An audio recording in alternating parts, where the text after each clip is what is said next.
All right. I have 2:30 local, so we'll go ahead and get started. So welcome to week two in CYBV 301. Okay, this is the outside of the classroom. Again, I had made mention that I drop a lot of announcements, so please go through here, grab the information, throw it into a Word doc or save it to a folder on your computer. You never know when you might want to refer back to the resources. Um, this is our specific week, so we're doing introduction to the command line interface, okay? So no reading in the book, but we do have essentially kind of a lab this week, and then the lecture presentation and the quiz.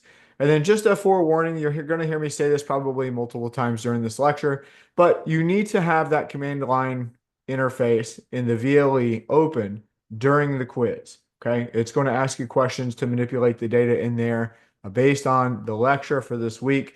And if you don't have that open, you're going to be burning time. Okay. One other thing I want to point out here is that we have the virtual box download, right, or instruction set here. And that's for if you wanted to load your own virtual machine and play around with maybe some other distributions of Linux. Not required in any way. But you're going to see in the PowerPoint presentation this week that there's some exercises, right? Again, not required. You're not turning anything in. But if you want to familiarize yourself, right, and learn the material really, then it's recommended that you go out and download some sort of VM tool. Okay. Now, VirtualBox is here in terms of at least instructions, but honestly, VirtualBox is trash, I think. And VMware recently made their software free. Okay. And so you can go get VM Workstation Pro for free, and it's a much cleaner tool, I think. But again, that's just my opinion.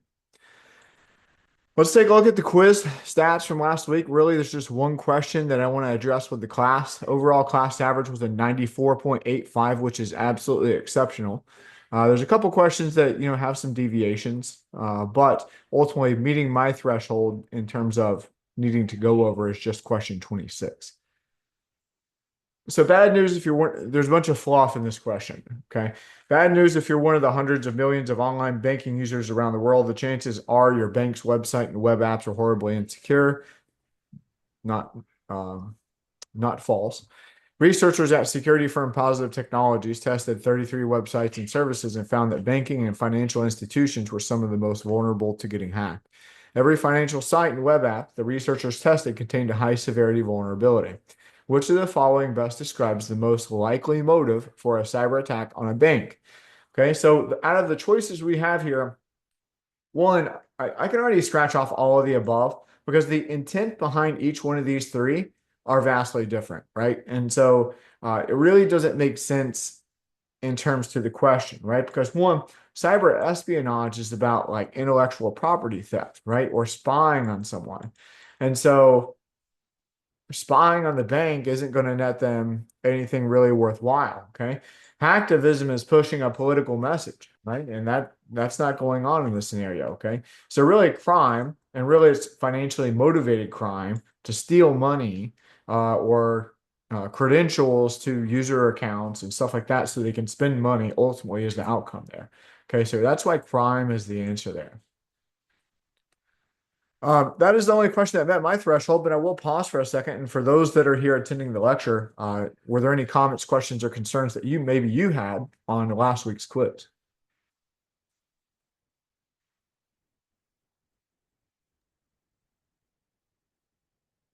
Okay, I'll take that as a note. If you think of something, or hold on, someone just dropped something in the chat.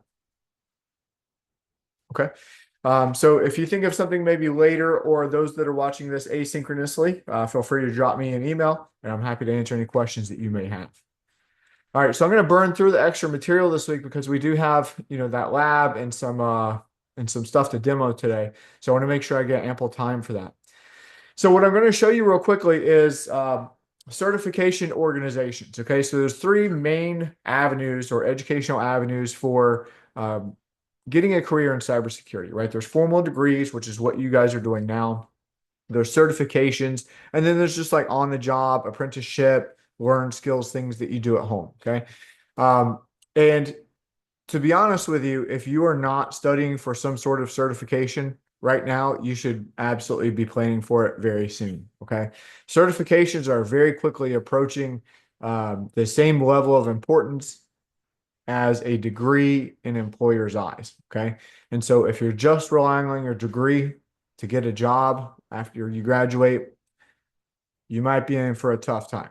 Okay. I'll say that, and I think that's putting it very lightly. So you need to be studying for certifications. You need to be setting up your home lab. You need to be playing with tools, right? And I'm going to show you tools, that you can play with as the weeks progress in this class. You'll also get some experience on other tools in this program, such as Nessus and 385. You'll get to touch Kibana and Splunk in another class. You'll get to touch some pen testing tools and for CYBV 480. But ultimately, you don't want to just rely on what's going on in this degree program. You need to be doing stuff outside of the degree program. Okay. So ISACA is like a GRC part of cybersecurity, meaning governance, risk, and compliance. They have some they've been expanding their certifications, but their big hitters are the Certified Information System Auditor, Certified Information Security Manager, Certified in Risk and Information Systems Control, and then the Certified in the Governance of Enterprise IT. Those are their big hitters. Now they do have some more recent stuff, specifically geared towards like cyber entry level cybersecurity, which I don't see that right now. They have like a certified in cybersecurity cert somewhere. Maybe it's a certified cybersecurity operational analyst. But they have also expanded into the privacy realm as well. There's also, if you click CET, they have like emerging technology certifications as well. So if you're interested in cloud, blockchain, IoT, AI, like these are, I would call them like micro courses to get like another micro credential. Okay. So, and I want to say it was very affordable. I took the blockchain one, and I think I have the videos to the blockchain uploaded to the classroom, and they'll drop relatively soon. But I think I paid maybe $200 to take the class and the exam. So it really wasn't bad. The next one is CompTIA. This is where I generally recommend entry-level people to start. Okay. And the reason for that is one, it's vendor neutral, meaning that the information that you're going to gain from their certifications can be applied across a broad spectrum of technologies. So the certification I highly recommend that you start out with is no less than Network Plus. Okay. So if we go to their certifications, there's a lot of there's look 3 different certifications before you get to Network Plus. Okay, IT fundamentals. This is new. I don't even know what Tech Plus is, and then A Plus.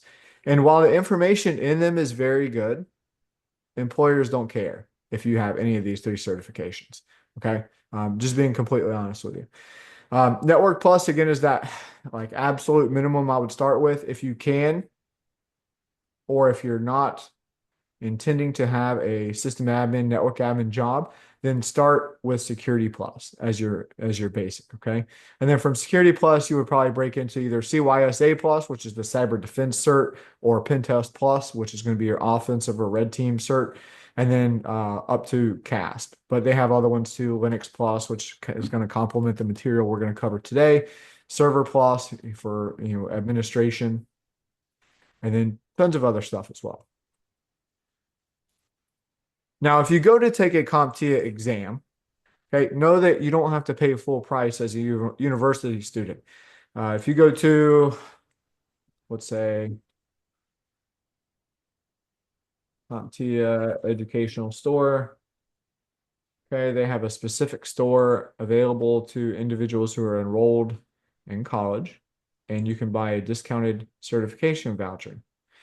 So it's $262 for Security Plus when it's normally like I think almost $400 without the discount. Okay. The next one is SANS. SANS is an incredibly reputable. They're really kind of the gold standard in cybersecurity education, to be honest with you. They have a ton of certifications. They even have their own bachelor's and master's programs as well. And I think during those programs, you go and obtain some of their certifications while you're studying. But the issue with SANS is that unless your pockets are incredibly deep, this isn't very attainable, right? Unless you get an employer to pay for it. Okay. They have their courses are honestly like one of a kind. They're so in depth and they're so hands-on. You can't get any better certifications or education. But again, let's look at pricing here. To take the course by itself is almost $9,000, right? Jesus. For here. Yeah, yeah, Sands is unreal. So on demand is probably what you would actually be looking for. On demand just means like it's online, you do it at your own pace, and that's 8,500. And then if you want to take the certification, right? So this price does not include a certification attempt. You have to pay an additional almost $1,000 just to take that. So again, unless your pockets are incredibly deep, SANS is probably not for you unless your employer can pay for it. But know that that is the gold standard. All right, so the next one is IAP. This is the International Association of Privacy Professionals. And is this cybersecurity? It is not. Privacy is its own pillar, and it does share some joint areas with cybersecurity. However, it is, again, its own thing, and it's up and coming. This is almost like an emerging field, if you will. And if this interests you, I would highly suggest that you make an account with IAP, and then they have certifications as well. And so the one that is going to most closely align for your like near-term goals is going to be the CIPT. And that's like a certified information privacy technician. Okay. And so that cert is going to focus on the technical aspects of how you implement privacy. Okay. Again, it's going to complement a lot of the things you're learning here in this program. Whereas you start moving on to like CIPP and CIPM, those are certifications more geared towards laws and regulations and management of privacy programs, which can be tough. But CIPT would be a good certification to start with. There's also very much like SANS and ISACA. I didn't mention this before, but all of these websites that I'm showing you put out research reports as well. SANS has something called the SANS Reading Room where um, they publish peer-reviewed material. And if you're writing papers a lot, especially if you intend to go to a graduate or a master's program, which you will be writing very heavily, um, going and getting that research is is excellent for your papers. Okay. All right. The last thing I'll show you real quick is I put this out in the announcement section of the classroom. Okay. So ultimately, there's a ton of certifications you can go obtain out there. Some are going to be vendor neutral, some will be vendor specific. Okay. And this chart isn't the end all be all, but it can be helpful in trying to understand what do you want to go for, what are the costs, and stuff like that. So on the left-hand side, we have beginner level, intermediate, expert. Okay. So the higher you get up to the top is going to be more advanced. And then you have different areas of cybersecurity. Okay. Now, this also doesn't necessarily adhere to the National Institute of Standards and Technology and the way that they define cybersecurity. But again, it's not bad. Okay. They even give explanations of how or descriptions of this particular area of cyber. Now, all of these are certifications that you see here, all these different colors, right? And if I find like Security Plus and hover over it, it tells me, hey, it's $404 for the exam. But if I click on it, it'll take me to go get more information. Okay. And that's where that's going to be useful for you, right? You're like, hey, maybe I'm kind of interested in security and risk management. And there's a document that I'll show you next week where NIST defines out 33 different areas of cyber, and you can read about each one of the 33 different areas to include individual jobs that fit within those 33 areas. So I'll make sure I show you that next week. I didn't get it pulled up for this week, but that will also be helpful if you're kind of in that boat of like, what do I want to do, right? But if you're interested in, let's say, like security and risk management, then you can say, hey, like, where should I start, right? Like Security Plus is kind of in that beginner realm, right? Kind of like I mentioned, but there's also a lot of other stuff, right?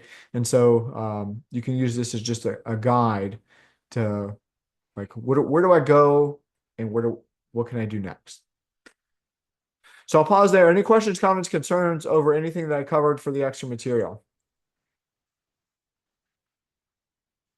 Absolutely not. Okay, sounds like not. So let's go ahead and get started.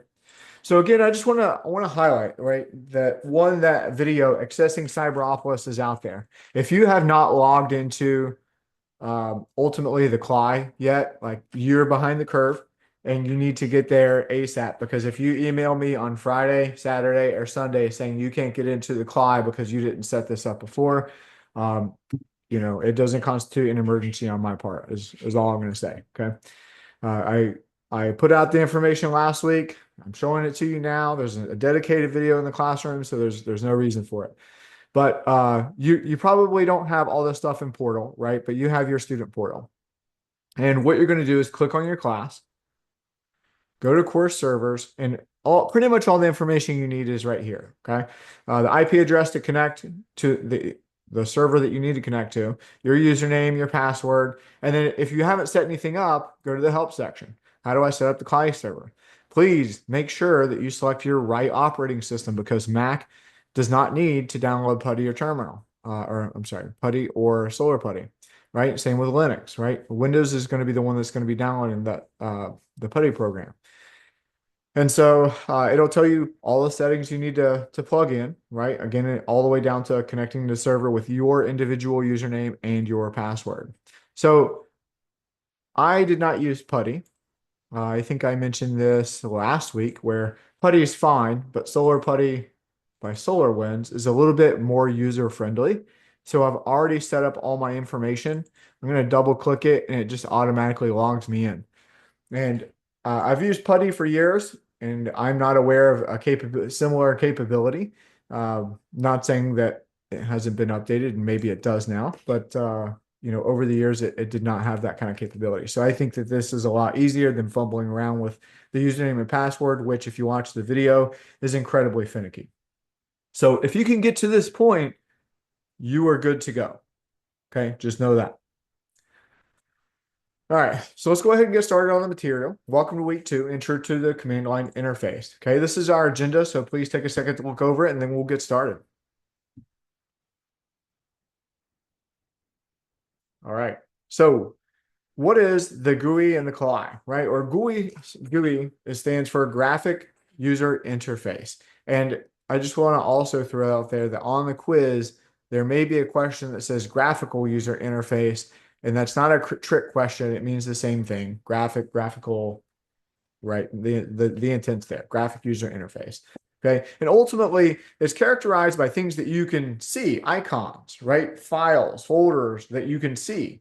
It's kind of the characteristic here is point and click, drag and drop, right? I can move all these things around very easily. It's very friendly and user intuitive that I can click on really whatever I want to on my desktop. Okay. Now, the command line is less user friendly. You kind of have to know what you're doing. You can certainly fumble around, but you can't just point, click, drag, and drop like you can on a normal Mac or Windows machine. It is only text, and so it's a little bit more abstract, so to speak. However, the command line interface is going to be way more powerful. And during your time in cybersecurity, you are going to encounter a lot of tools that offer both abilities. Okay. And the reason for that is, again, the CLI is going to be more powerful. You can close out a program on your desktop in the GUI, but it may not actually stop, right? In the background, the process is still turning. Whereas if you close it with the CLI, it will kill it at the source, and that process will be done, right? Unless there's some sort of persistent bug with it. So why do you need the CLI? Again, a lot of network and system administrator tools are going to offer that CLI due to how powerful it is. Okay, and also customability, right? When I worked at Deloitte prior to coming to the University of Arizona, we utilized a tool called Nessus, and Nessus is typically known for its vulnerability management, or vulnerability scanning, I should say. However, you can do a lot of things in Nessus, but another area of Nessus that it's well known for is like compliance checks. And so when I was at Deloitte, we were automating the ability to do security control evidence collection for NIST Special Publication 853 controls. And so we would write scripts and have Nessus use that script to check a particular host for evidence that the security control was working. And that's just another example of like how these tools are very pliable in that way, where it gives you a GUI, it gives you the ability to use command line stuff such as scripts, right? Or maybe even it's just literally a native CLI like utilizing Metasploit. Okay, you're going to use Metasploit in this program as well, which is a penetration testing tool. But so ultimately, you're probably going to need a decent level of familiarity with the CLI. Okay, so this is something that it's just not going to be like a one and done. It's going to go away. What are the different command line interfaces? Well, for Linux, Unix, and Mac operating system, you have Bash, and then you also have Dash, right? Bash is going to be that shell that is fully functioning, robust capability, right? Where you have everything available to you in the Bash um, command line. Whereas Dash excels and is not native to most Linux operating systems, right? Or at least defaulted to. There's only like one operating system that I'm aware of. I think it's Debian that runs Dash right out of the box.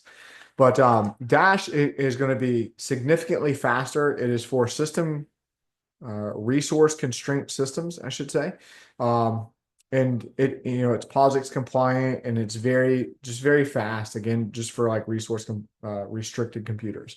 But Bash is going to offer that full functionality. And in Windows, the comparable command line interfaces that we have are the command prompt and PowerShell. And really, PowerShell can do everything that command prompt can do. And I'm not sure why we even use command prompt anymore, to be honest with you. All right. So let's dive into Linux. So one thing about this lecture is that the first half of this lecture is going to go probably painfully slow because I'm going to be demonstrating stuff and we're going to be talking about a lot of important concepts, but a lot of those same concepts are going to be applicable on the back half when we switch to Windows. And so I won't need to like flog the dead horse, so to speak, where we go over the same stuff over and over again. So I'm going to hit it hard during the Linux part, and then I'll point out differences with Windows, but that's kind of how this lecture is going to go, guys. All right, so Linux file structure is kind of known as like one root, one tree. Okay, so everything hangs off of the root directory and has its own branch, so to speak. Okay, there's a lot of different distributions and all have their own slight variations, but know that the Linux file structure is one root, one tree, and you'll see that that is not the case when it comes to Windows. So navigating Linux, right? Before we start doing our demos, we need to understand that Linux is case sensitive. Capital D in desktop is not the same as lowercase d in desktop, okay? So you can also use tab autocomplete in Linux, and we'll demonstrate some of that here in just a minute.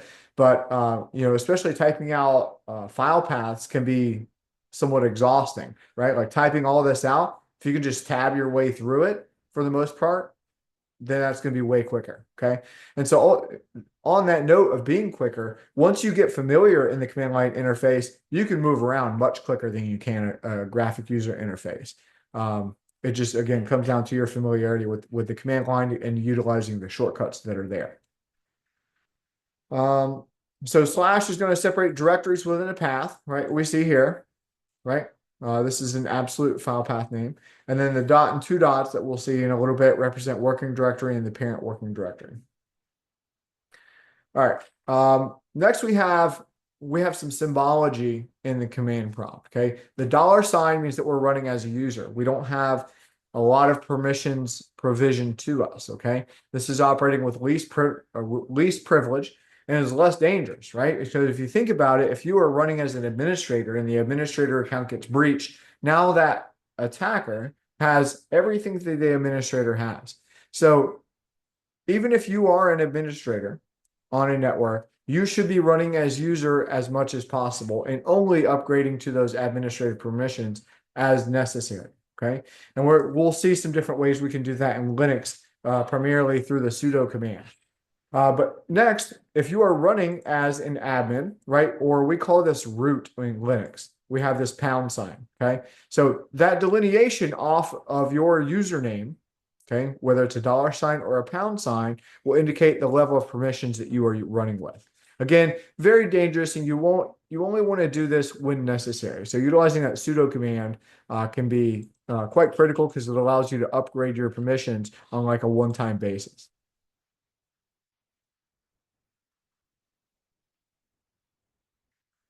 All right, sorry, I was just taking a look at the chat. All right, so the next one we have is we're going to start working on some demos, right? And if someone could please tell me, can you guys read this okay, or do I need to blow this up? Can you blow it up? Yeah, absolutely. Let me just pull this to the side. So the first couple commands we'll work on is PWD or present working directory, and then we have ls for listing files. All right, is this better? Yeah, much better. Thank you. All right, cool, absolutely. Unfortunately, I'm gonna have to keep bouncing in and out though, so hopefully I was making everybody sick. So again, I just logged in, and this is where it drops me. So if I type, let's reconnect. Hold on. All right, PWD, it's going to tell me that file path of where am I currently sitting. Okay. The next command that we have is ls or list, and it shows me that there's two different folders within this current directory that I'm operating in. And the folders are called letters and pictures. Now, there's another command that you can use as well called dir. dir will show you the same information, and we're going to see where dir is really critical to your exam here in just a little bit. There's also additional syntax, get out of here, that you can use to just about any command. Okay. Utilizing ls space -a will provide you any hidden files that maybe the operating system needs in that particular directory to do certain functions. And then list all files, including hidden files in a long listing format. You can do ls space -la. All right, so next we're going to change directories. So how do we move to the letters and pictures folders that we have here? Let me magnify. All right. So ultimately we're going to do cd space, and I'm just going to type a capital L because remember case sensitivity is vital when working in Linux. And I'm going to hit tab. Notice that it auto-filled for me. Okay. And I hit enter. Now I know that I'm here because I can see this to the left of my $sign. Now let's take a look at what's in here. So we type ls, or the alternative command is dir. Okay. And we see that we have multiple text files inside of this one. Now, if I do cd space period and hit enter, that is like closing the folder and going back to the directory that I was in. And I know that because I press PWD, then you can see, again, I'm back here in my own profile like directory. Okay. Whereas if I do CD and I go back to letters and I do PWD, it tells me, hey, I'm in the letters area. The parent directory here, my username. So I'm going to do CD period, and I'm going to go back out to the slide deck.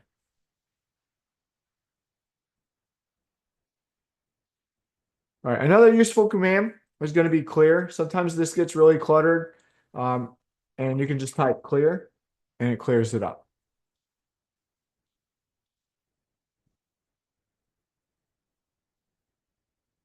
Okay, so the next couple commands are going to be quite important for your exam. So the first one, let's go back. Let me blow this up. All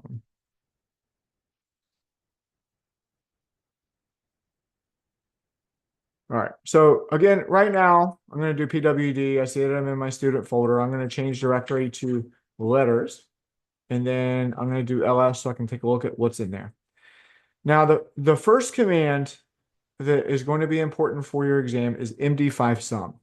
And ultimately, what we're doing is we're creating a hash of a file. Okay. And a hash, we haven't gotten into this yet in the class, but just think of a hash right now as a unique serial number for a particular file. So md5 sum, and then let's just do letter 1. Notice I'm using tab autocomplete almost every time because it just makes it easier. Okay. So I do I finish up letter underscore 01.txt and I hit enter. And it produces this unique serial number, okay, for that specific file.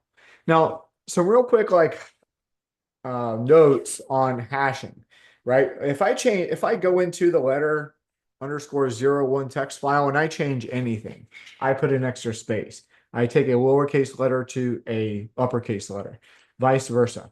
Then it is going to vastly change, as it should, the unique serial number for that file. Now, the goal here is verifying something called integrity. Okay, integrity is making sure that the file is consistent. It's exactly what you anticipated it to be, and it's just a way for us to verify that things haven't been tampered with. Okay, so just know that like any slight modification to this file will yield a completely different hash, right, or unique serial number. All right, what do we have next? So opening a text file. We have four different commands that we can use. We have head, less, more, and VI, but VI is going to be your text editor. So while I'm here, let's do head letter one, text. I hit enter, okay? And it spits it out on one line, okay? Welcome to the University of Arizona Cyber Operations Program. That's what head does. So then let's do less, more, and VI. So less letters 01. Okay, now that this kind of takes me into the Word program itself, right? So or the text file itself. And I'm just viewing it. Okay. So way you can get out of here is doing :Q and it will let you out. Next we have more. We'll do the same file so you can see the differences between. This also spits it out on one line. And then VI letters 01 will allow you to modify. However, when it dumps you in here, you're in something called command mode, where it is anticipating you to put in some kind of code. Like maybe you want to do :W, like write, or :Q to quit, or there's various commands that you can use. Or if you press I will take you to insert mode, where I can write to the file. Now, I'm going to go ahead and caution you on going in and altering these files. Do not do it the day that you anticipate taking the exam. And the reason for that is you might be asked to do a hash of a file. And if you have gone in and changed the file, just as I mentioned on the last slide, any changes to a file will yield a vastly different hash number. And so if you mess with the file by adding information in, or deleting information, or literally just doing anything, then you're going to get a different hash and it's not going to match what is on your quiz. Okay. So the way we get out of there is one, you're going to press escape to escape insert mode to get back into command mode. We're going to do :Q and what we call bang, which is just exclamation point. All right. And then I'm going to get back out to the slide deck here. Okay, so on this slide, this just goes over exactly what I just showed. Command mode, insert mode, :Q will close a file if you're in like more, but :Q bang is override, which again is the exclamation point. I'm not in editing mode, so I can't drop that in there. But if :Q doesn't work for you, just know you need to add an exclamation point for override as well. Okay, so navigating in Linux exercise. So this is for you to go and practice. Let's say you set up a VM. This you can actually do via the command line interface that we provide you as well. But know that you cannot do any administrator or root stuff in the CLI. Okay, and also know that any changes that you make in the CLI are reset nightly. Okay, so if you do go in and you're playing with insert mode and you're adding stuff to these text files, not a big deal. Just don't take the exam that day. Wait until midnight when the server resets, and then you can go, take your exam. All right, manual. So there is a manual for every command that you have in Linux. So let me go back out to magnifier. Okay, if I want to look at the manual for the command ls, what syntax can I use with this? right? It'll dump out like one, what is ls, right? List of directory contents. And then all the different syntax that I can do to, spit out different information that I might need. And then Q is to quit. All right, let's make and delete some files and directories.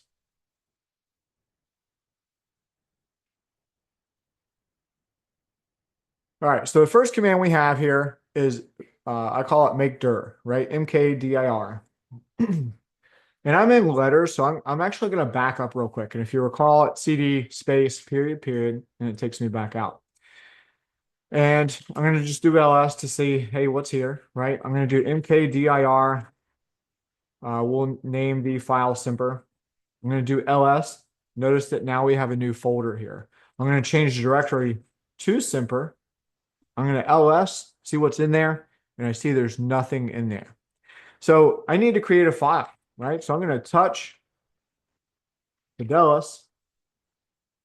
Now I'm going to ls, and I see that there's a file called Fidelis in there. Okay, I can make it fidelis.txt, so it can be a text file, so I can go in and write my own information if I want, right? If I want to rename a file, you can use mv Fidelis to Gumby. Okay, now I do ls, right? Now I have Semper Gumby.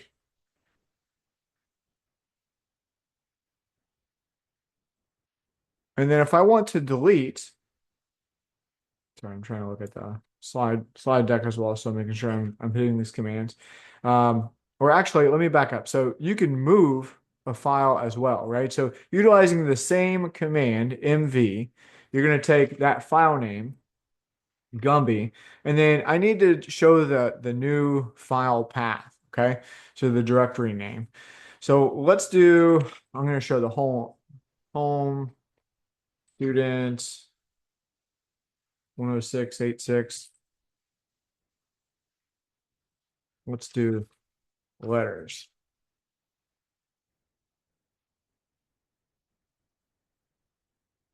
Uh-oh. I made a boo-boo here. Hold on. Doesn't exist because I didn't put the entire student name in there. So let's go back up. Another cool thing about the CLI, or specifically Linux, is you don't have to go back and retype everything all the time. Okay. You can just use your arrow keys to go cycle through commands that you've previously entered. So let's go.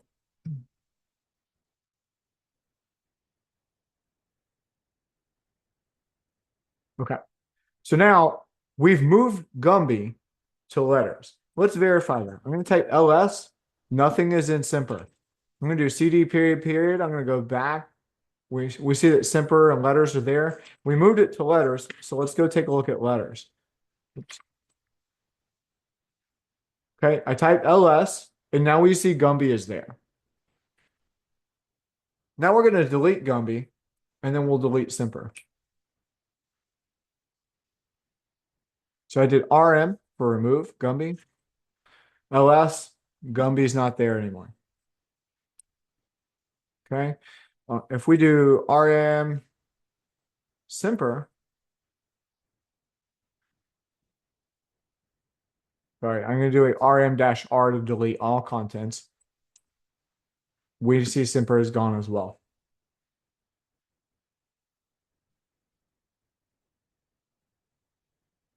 Okay. So now we start hitting areas where you need to elevate your permission level, and you cannot do this in the CLI. It won't let you, okay? So SU stands for super user, okay? And that is going to prompt you for the administrator password, okay? Once you do that and you are upgraded, right? Notice this change in character, right? You have the $ and the hashtag #, whatever you want to call it. Then you can start adding users, right, to that individual local box. Not to be confused with a domain, which we haven't talked about either, but just know it's for this local box, okay? And again, this is something you can go and practice if you want, but to go stand up a VM on your computer and then deleting a user account. You're not going to be asked to do that on your quiz. You'll only be asked to do things that are user level permissions only. Now, this is something within your function, right? You can change your password, but again, note that whatever password you change it to will be reset at the end of the day. So at midnight Arizona time. And so you will have to go back and use your Cyberapolis password. But if it's easier for you to change your password to something a little bit easier for the day, then be my guest. Okay. And then changing people's password. Okay. We have the passwd command for a particular username. Then it'll ask you a series of prompts to change their passwords. To find your IP address. Now, this I got a caveat. So, the bureaucracy, right? So ultimately, updates to our CLI interface or CLI server, whatever you want to call it, don't happen super often. And there is a new command to find IP address in Linux, right? And it's just IP, right?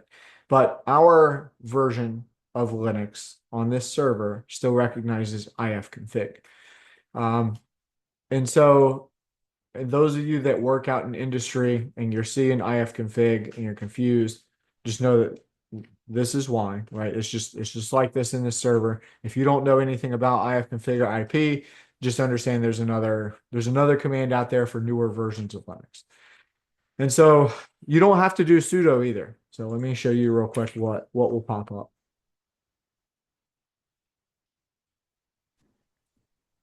So ifconfig, it's basically going to say like, hey, this is your network interface card, right? You have, this interface and that interface. You have everyone has a loop back so that the computer can essentially talk to itself as well.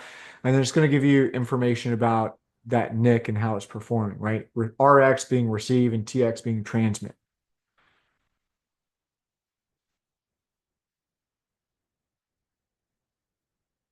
All right. Another thing we're not going to be able to do here in the University of Arizona CLI is mess with the firewall rules. Okay, so here IP tables or IP chains is going to be like the default, almost like the Windows Defender kind of thing for Linux. And if you want to look at the rules, it would be sudo IP tables. I think in most instances you can also just do the IP tables command or IP chains, and then space dash capital L space dash lowercase n will spit out those firewall rules for you. And then if you want to watch the world burn, you can also do IP tables dash capital F, and that'll clear out all the rules for you. Next is to check for basic network connectivity. So ping and then a particular URL or IP address. Quad 8 is going to be a Google DNS server. Okay. So let's show that real quick.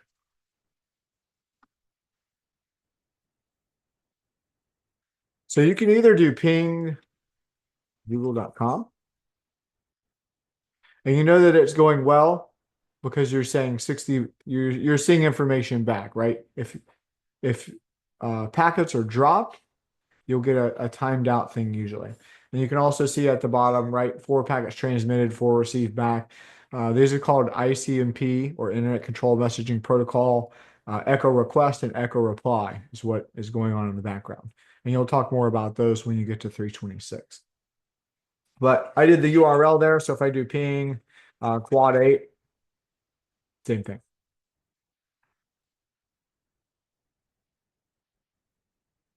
And then in Mac or some flavors of Linux, it will usually keep pinging. And so you have to do Control C to stop. This is the Linux admin exercise. So again, you're not going to be able to do this in the University of Arizona CLI, but if you want to go set up a VM and do this, then you can absolutely do that. And then now we have a series of slides where most of this is going to be root level information. Okay. And so let's talk about why we would want to look for unusual network usage. And a lot of this is going to revolve around nefarious individuals and programs. But network usage. So someone is using our bandwidth. Maybe we have an individual who has gotten into our network and has connected one of our computers in a way that it pulls down information from a server of his choice occasionally, right? We will call this beaconing. And and it is basically a way to pull down instructions so that that computer can execute whatever um, the malware developer wants, right? Or wants to achieve. And so unusual network usage can be like network traffic stopping, halting, right? Or maybe we have an attack on availability. Maybe it's, every 10 minutes there's a beacon going out, right? So a spike in traffic going out to some random server. Or maybe there is large data transfers going somewhere else, right? Maybe there's data being exfiltrated. And so these are all kind of things that you will want to take a look for. One other thing I want to particularly point out here is that we have a command here for looking for promiscuous mode.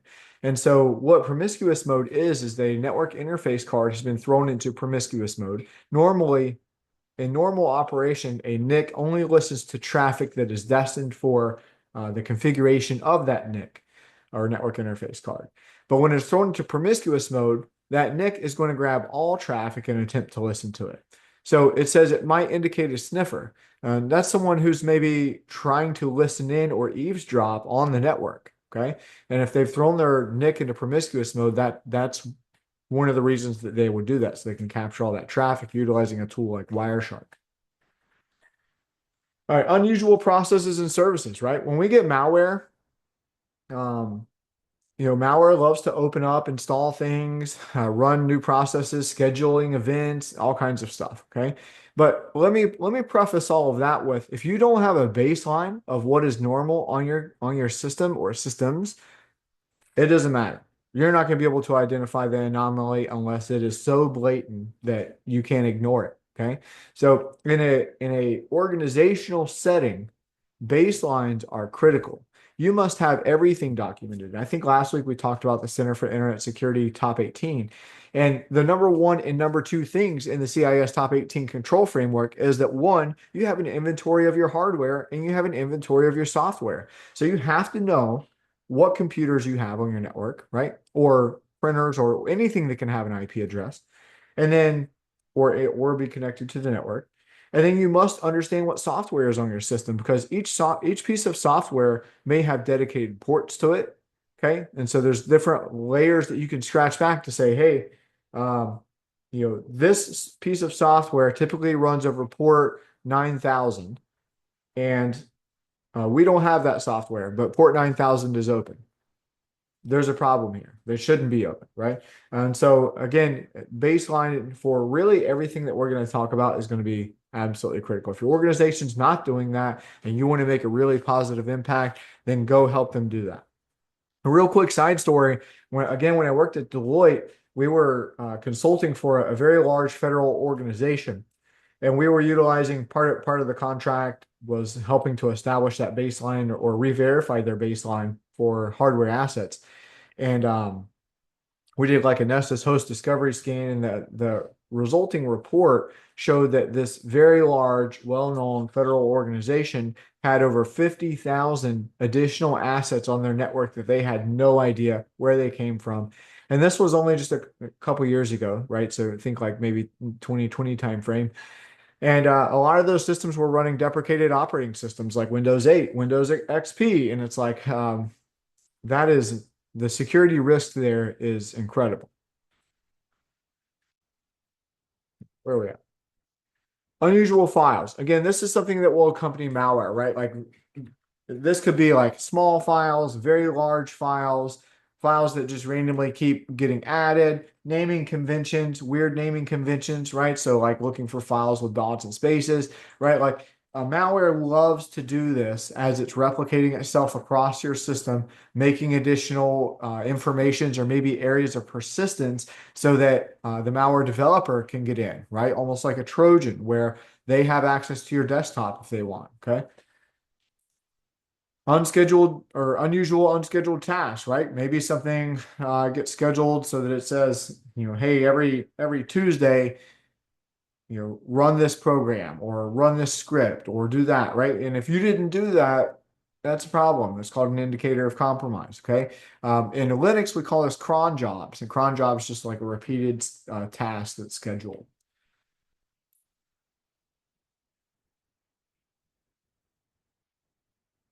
Mike, that is a really great point. All right. Unusual accounts, right? Another area of malware slash black hats, gray hats, like um, just malicious individuals, right? APTs. Well, they want to establish persistence. And so another way for them to do this is to create an account that nobody's really going to check, right? Maybe just another random name gets added to Active Directory. And most organizations are not good at auditing, right? So they're not going to say, hey, why is there this new guy here, right? People come and leave organizations all the time. And so it's not, again, something that is necessarily caught super fast whenever new accounts are made, right? And so attackers will use this as a way to maintain persistence, right? They create this user account because they know that if they're logging in from Russia or China, Iran, North Korea, uh, to Bob's account, but Bob is located in Orlando, like that's going to essentially raise a red flag at some point, right? Hopefully sooner rather than later. But again, you're going to be absolutely amazed at some of the basic things that organizations struggle with in 2024, or maybe not because there's breach information in the news almost every day.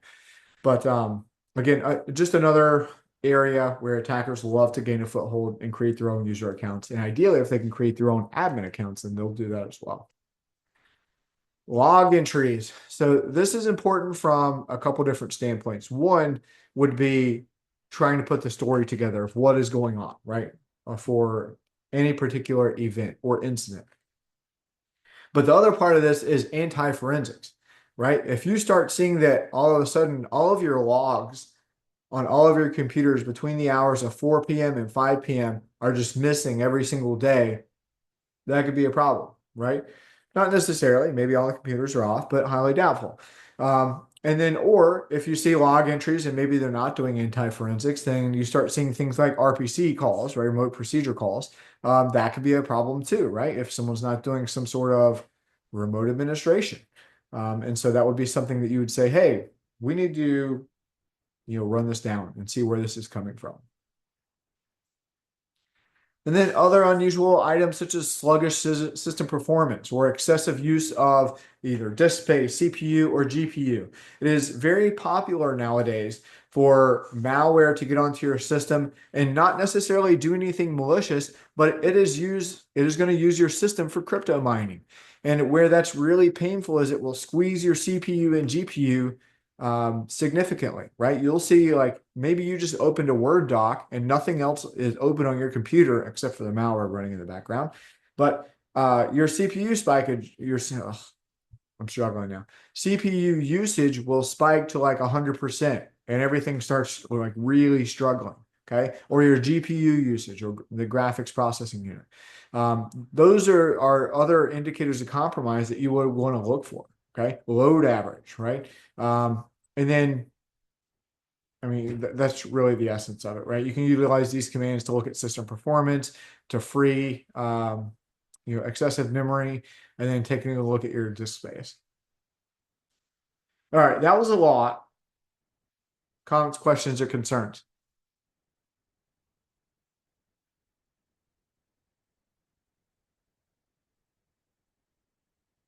Okay. All right. Well, let's keep trucking. So let's go through Windows.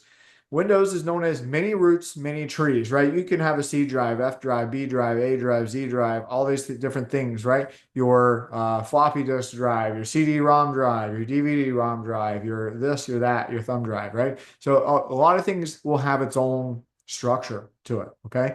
But it falls under, my computer usually, okay? But this is known as many roots, many trees compared to one root hold on. Been talking so long now, I'm struggling. Right, one root, one tree. I don't know why that sounded weird to me. In Linux. So important notes. Again, a lot of this stuff is going to be the same, right? But where Windows is different is that it's not necessarily case sensitive, okay? Capital D in desktop can be the same as lowercase d in desktop. Tab autocomplete does actually work pretty good. I'm not sure when this slide deck was built. And then Windows uses backslashes instead of forward slashes. That's something that you're gonna have to make sure you understand for your quiz. Okay, it's gonna give you some output and like, why is this person not able to complete a command? Well, maybe they're on a Windows box, but they're using backslashes. I'm sorry, um, forward slashes instead of backslashes, right? Or vice versa. So you want to make sure that you're checking for small things like that because that can, absolutely throw people off. Um, so here, depending on the account that you're running in, right, the same principles apply. User accounts are provisioned and usually have that least privilege associated with it, with just being able to do that, whatever job is provisioned to do, and that's it. When running as an administrator, sometimes you can right click items and hit run as administrator. Sometimes you'll just log into an administrator account. Ideally, the main takeaway here is that we're minimizing the amount of time that we're spending in an administrator capacity. CD, DIR, I showed these. I'm going to show PowerShell. Again, I have like, I hate command prompt with a passion nowadays, just because it's not really necessary. But same commands that we use in Linux are pretty much going to work in PowerShell too. It's actually pretty much completely compatible. Whoa. Okay. So this is my personal computer. If I type ls, it's going to show me where I am at. So let's go to let's go to downloads. CD, same command. Oh, okay, I did tab autocomplete. See, it actually works just fine. Did ls, right? I have some files there. One thing that is different is actually, I don't know if MD5 sum will work as a command here. We can try that real quick. Yeah, I didn't think so. So the command to do hashing in Windows is get dash file hash. And then let's do the enrollment example again. Boom. Now, Windows will default to, and you don't, I know that most people probably don't understand what SHA is, but SHA, secure hashing algorithm, it's just a mathematical way to do a hash. And so the default for Windows is SHA-256, and this is the unique serial number, so to speak, of this particular file. Now, the other thing you can do with the get file hash command is you can change the algorithm. So if we wanted to use MD5, we would just do a space tac MD5. Oh, where did that go? Oh, I'm sorry.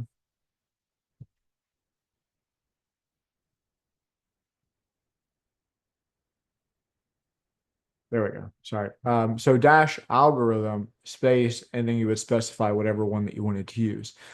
So this is the MD5 version or different mathematical function for computing that unique serial number.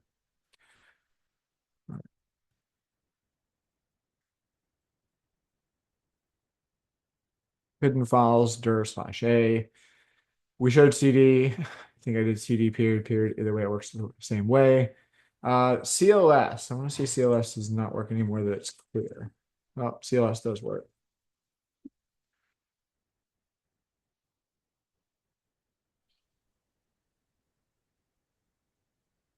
Okay, this is your first Windows exercise that you can do. Again, this is on you. It'll be on your own computer. In 301, we don't provision you a VM. There are VMs in the VLE, but once you get to some later classes, you'll have access to that. And then these are like control and admin, right? So making a directory, same command, mkdir, rmdir, right? Or deleting all contents is slightly different. You would do rd instead of rm-r. Creating a file, copy null, file name, renaming a file, ren, moving a file is move, and then deleting a file is del. So some of these commands are slightly more straightforward, I would say, than Linux, but overall not massively different. Creating an account, net user / add username, then you set their password, deleting net user username followed by /delete. Resetting local user password. Now, if you're a if you decide to become a network or system administrator, this is your bread and butter. Like this slide is you. It is going to be your like everything for however long you're a network or a system administrator, because this is 90% of the problems that you'll get on the help desk. Um, so resetting user password and then resetting an administrator password are similar. And then here we have a local admin group, right? So again, this is something that I'm gonna go back to our previous discussion on unusual accounts. This is one that it should be absolutely be protected. There should be logs associated anytime that an admin is created, and again that's where a malicious user is trying to get to. So adding a local admin, net local group administrators, you establish the username and then /add, and then very similar except /delete to remove that account. Find your IP address, IP config. So I'm going to show you IP config is okay. I started my career out as a network and system administrator, and there are things about IP config that I don't like. It doesn't give you all the information. And so if you do IP config /all, it just gives you everything. And I think to me, it gives you all interfaces, I should say. And so it's just easier. So not sure if you want to use that one, but either one will work.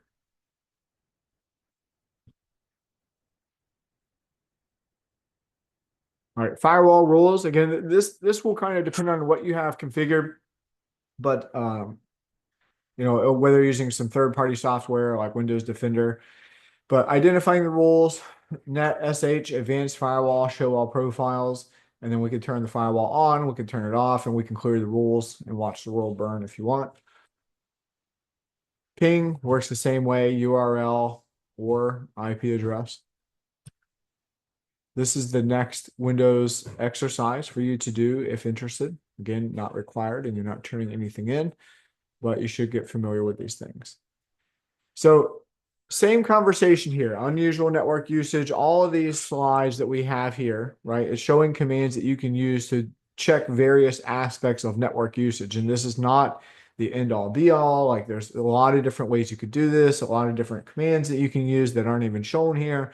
But no, this is some of the basics to be able to look at, hey, unusual network usage. What are our processes and services? Files and registry keys, because malware loves to mess with the registry as well. I do not recommend going to regedit unless you know what you're doing though, because you can seriously mess some stuff up in there. Scheduled tasks, again, straightforward, unusual accounts, log entries, unusual items. This is another exercise for you to go and execute to be able to take a look at some of this stuff. And then that's it, guys. So ultimately, what did we talk about? We talked about the graphic user interface, or if you'll remember, graphical user interface and the command line interface. We talked about Linux and Windows file structures. We talked about strengths and weaknesses of the CLI and the GUI, and we demoed some of the more important commands here. So I'll pause. Does anybody have any questions, comments, or concerns for me before we part for the day? Maybe just a comment. Everything, is definitely going to take time to get used to. Working, working IT service desk, I had to get used to the command prompt a little bit. So every now and then I had to remember how to check if someone reset their password recently because, oh, I can't get in my computer. And, now I know it's just net user username /Tom. Like I had to, just do it repetitively to get it. So just wanted to throw that out there. Yeah, it takes time for sure to memorize all the commands, all the syntax that you need. But just like you said, Mike, like uh, you'll start to notice trends, right? And user issues and user password issues specifically on the help desk are like a lot of what you end up doing. So the commands that you need to support that will eventually become like ingrained in you. I think I almost like Uh, my head almost popped off one time when I was like a young system administrator, and I had this officer come up to me and was like, "My computer won't turn on," and I'm like, "Oh boy!" So I go down and I'm like inspecting it, and the dude's monitor is not even plugged in. And I'm like, did you even do any basic troubleshooting? Like, come on, dude. I had a question about the content for the week. Hmm? What's up? The virtual box instructions. Can you kind of elaborate what that's about? Yeah, so that's if you want to stand up your own virtual machine. Again, it's not required for the week, but if you want to practice some of those extra, or not extra, but admin level, root level commands, then you have to do it there. You cannot do it in the U of A client. And VirtualBox is just a platform where you can load VMs into. I have a video up. What is it called? Hold on one second. Let me look in the classroom. So I have a video called the Kali Linux installation video where I go and install Kali Linux on, I think I use VMware because VirtualBox is trash. But it's just a way to play with different operating systems. Does that answer your question? It does. Thank you. Yeah, absolutely.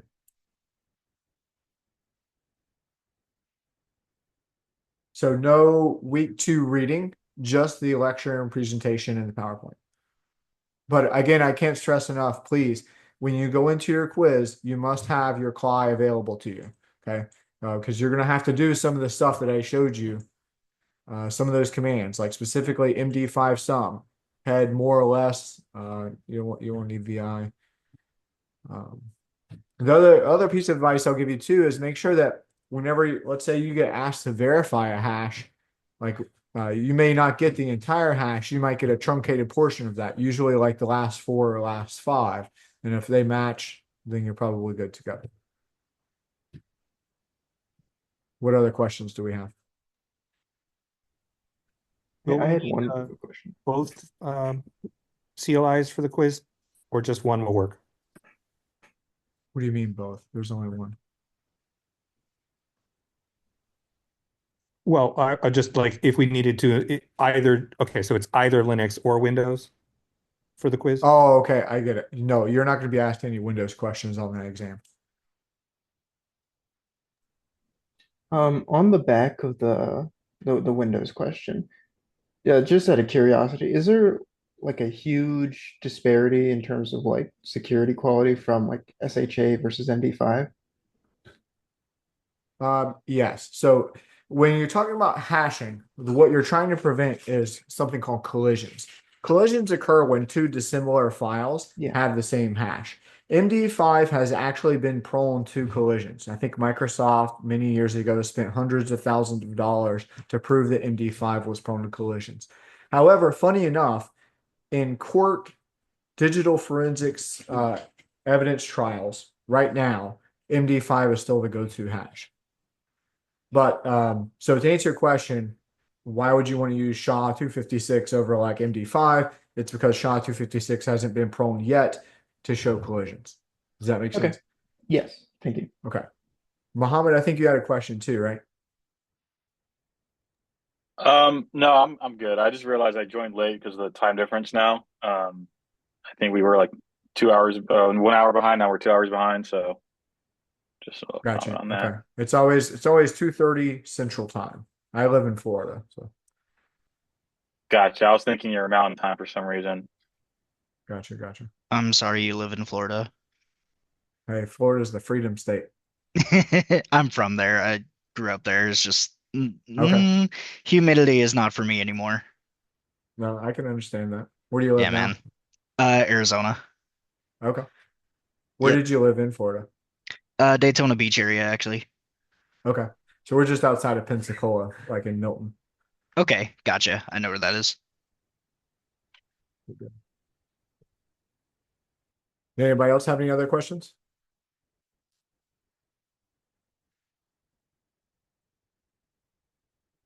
Okay. Hey, go study for those certifications. Okay. I can't tell you again how valuable those are going to be for you. I've been teaching here for like 5 years and I've had so many students that graduate with just the degree and they're like, I am really struggling to get a job. Okay. And I would ideally like that to not be you.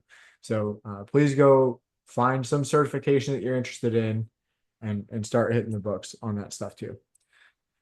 All right, guys. I'll talk to you guys more next week. If you encounter any difficulties whatsoever, let me know. If you are just trying to log into your Cyberopolis account on Friday or Saturday or Sunday, you don't need to let me know. I'm just kidding. Let me know and I'll help you out if I can. But good luck. Have a great week, and we'll talk soon. See you guys. Thank you, sir. Uh-huh.